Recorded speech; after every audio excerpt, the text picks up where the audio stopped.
কি ব্যাপার রাজু দাদা, আমাকে ডেকে পাঠালে কেন? আরে বিউটি, আমি যে টোনার জন্য মেয়ে খুঁজছি। তোমার পরিচিত ভালো সুন্দরী মেয়ের সন্ধান জানতেই যে তোমায় ডেকে পাঠিয়েছি। বাবা, বাবা, আমি নিজের পছন্দে বিয়ে করব। সুন্দরী বউ না হলে আমি বিয়ে করব না।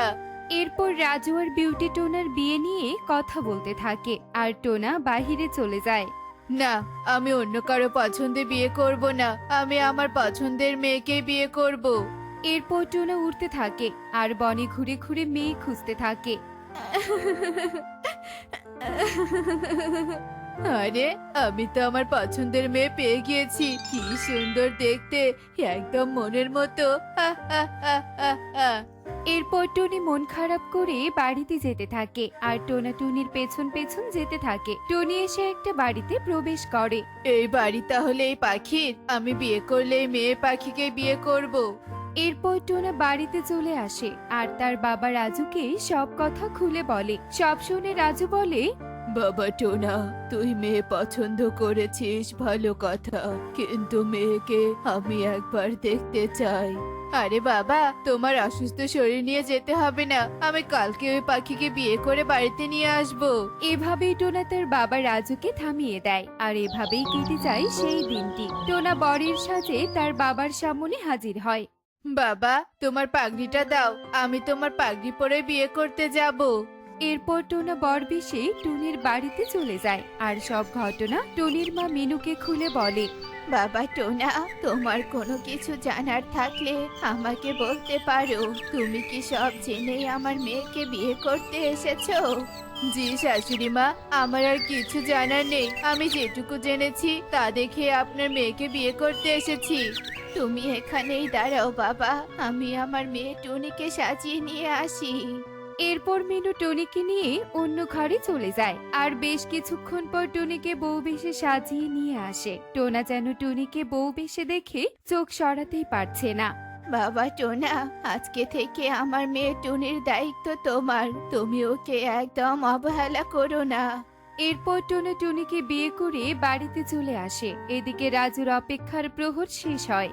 বাবা টোনা, তুই তো একদম সত্যি বলেছিলি। মেয়ে যে একদম পরীর মতো সুন্দরী। তোরা একদম রাজচটুক হয়েছিস। তা মা, তোমার নাম কি? বাবা, ওর নাম হলো টুনি। তা মা, তুমি কি রান্না করতে পারো? আমার ছেলে যে খেতে খুব পছন্দ করে। আরে বাবা, ও রান্না না পারলেও আমার সমস্যা নেই, আমি ঠিক শিখিয়ে দিব। আরে টোনা, সব কথা তুই বলছিস কেন? টুনি, তুমি কেন চুপ করে আছো? তুমি কি বোবা নাকি? না না না বাবা, আমি বোবা নই। আমি তোতলা। তাই তো কথা কম বলি। টোনের তোতলানোর কথা শুনে টোনা অবাক হয়ে যায় আর মুহূর্তেই টোনা আর রাজুর হাসি মুখ ফ্যাকাশে হয়ে যায়।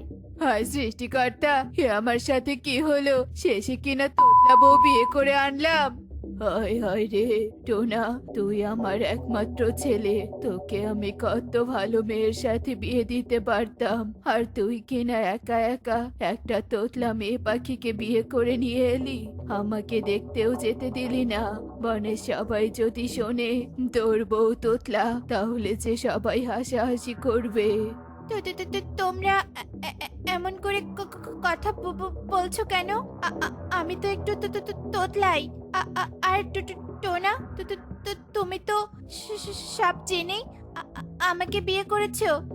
তাহলে এমন করছো কেন? শোন টুনি, বাড়িতে বনের অন্য পাখিরা আসলে তুই একদম চুপ থাকবি, কোনো কথা বলবি না, এই বলে দিলাম।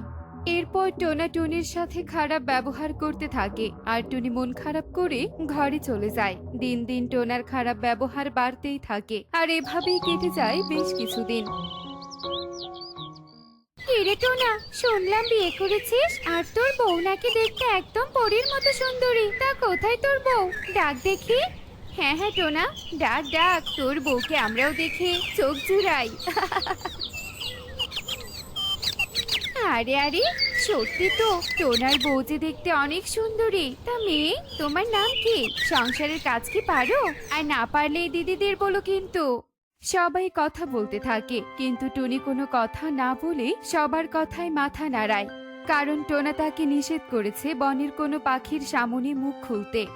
আরে এই মেয়ে দেখে একদম কথাই বলে না। কিরে টোনা, তোর বউ দেখে ভালোই অহংকারী। কোথায় আমরা নতুন এসেছি, আমাদের আপ্যায়ন করবে, তা না করে এখানে চুপ করে দাঁড়িয়ে আছে। না না না গো দিদিরা, আমি তো মন খুলে কথা বলতে চাই তোমাদের সাথে, কিন্তু আমি তোতলার জন্য টোনা কথা বলতে বারণ করেছে। কিরে টোনা, খুব তো বলেছিলি নিজের পছন্দে বিয়ে করবি, এই তোর পছন্দ? শেষে কিনা তোতলা একটা মেয়েকে বিয়ে করেছিস। কত সাত করে এসেছিলাম টোনার বউকে দেখবো বলে, এসে দেখলাম কিনা তোতলা পাখি। তোমরা কেন আমাকে এভাবে বলছো? আমি একা একা কি তোতলা হয়েছি? সৃষ্টিকর্তা যে আমাকে তোতলা বানিয়েছে। তোকে এত কথা কে বলতে বলেছে? যা বলছি যা, আমার চোখের সামনে থেকে যা। এরপর টুনির তোতলানো দেখে সবাই অপমানের সুরে হাসতে থাকে, আর টুনি মনে কষ্ট পেয়ে সেখান থেকে চলে যায়। বাবা, ও বাবা, কোথায় তুমি? এদিকে এসো। আমি এই তোতলা টুনির সাথে আর সংসার করতে চাই না। এই তোতলা টুনিকে বিয়ে করে বনে হাসির পাত্র হয়ে গেছি। টোনা, এসব তুমি কি কি কি বলছো? তুমি আমাকে তাড়িয়ে দিলে, আমি কোথায় যাব? তোতলার জন্য কেউ আমাকে বিয়ে করতে চাইতো না, আর তুমি কি না বিয়ে করেও তাড়িয়ে দিচ্ছ? এমন করো না টোনা, এমন করো না।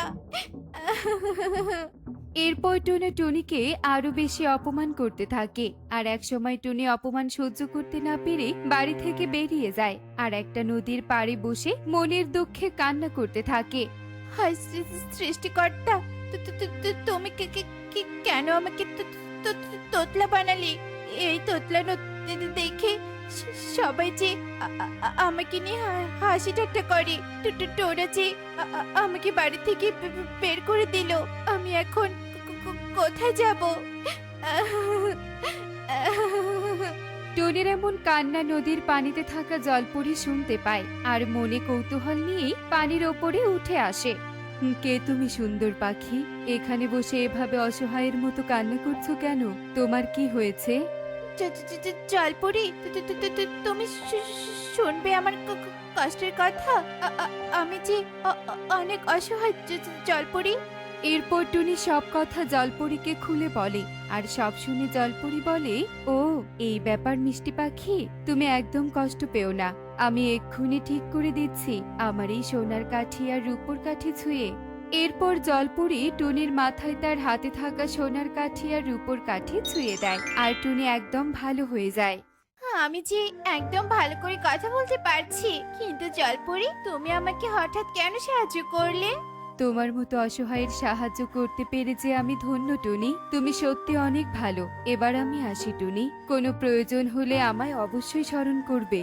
এ কথা বলে জলপরি সেখান থেকে নদীতে চলে যায়, আর টুনি আপন মনে সেখানেই বসে থাকে আর প্রকৃতির সৌন্দর্য উপভোগ করতে থাকে। আর অন্যদিকে টুনি চলে আসার পর টোনা টুনির অভাব বুঝতে পারে, আর পাগলের মতো টুনিকে খুঁজতে থাকে।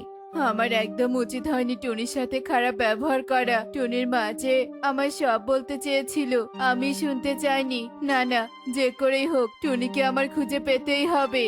এরপর টোনা হন্যে হয়ে বনে টুনিকে খুঁজতে থাকে, আর খুঁজতে খুঁজতে টোনা ক্ষুধায় ক্লান্ত হয়ে যায়। পাশেই টোনা একটা অপরিচিত গাছে কিছু ফল দেখে টোনা ক্ষুধার জ্বালা সহ্য করতে না পেরে সেই ফল খেয়ে ফেলে।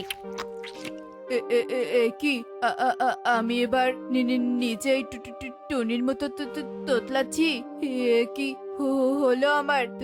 তাহলে কি প্রকৃতি মাতা আমার করা অন্যায়ের জন্য শাস্তি দিলেন? আমি যে সত্যি টুনির সাথে অন্যায় করেছি। এরপর টোনা টুনিকে খুঁজে পায়, আর সে সব কথা টুনিকে খুলে বলে, আর নিজের করা ভুলের জন্য টুনির কাছে ক্ষমা চায়। সব শুনে টুনি বলে, তুমি একদম মন খারাপ করো না টোনা, তুমি যেমন তেমনই আমার কাছে সুন্দর। তোমার সব খারাপ পরিস্থিতিতে আমি তোমার সঙ্গ দিব টোনা। এরপর টোনা আর টুনি সব ভুলে সুখেই সংসার করতে থাকে।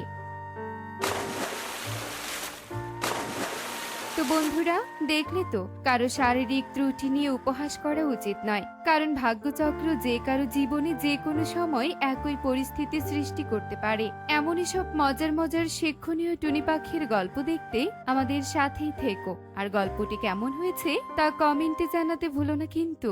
Bye bye.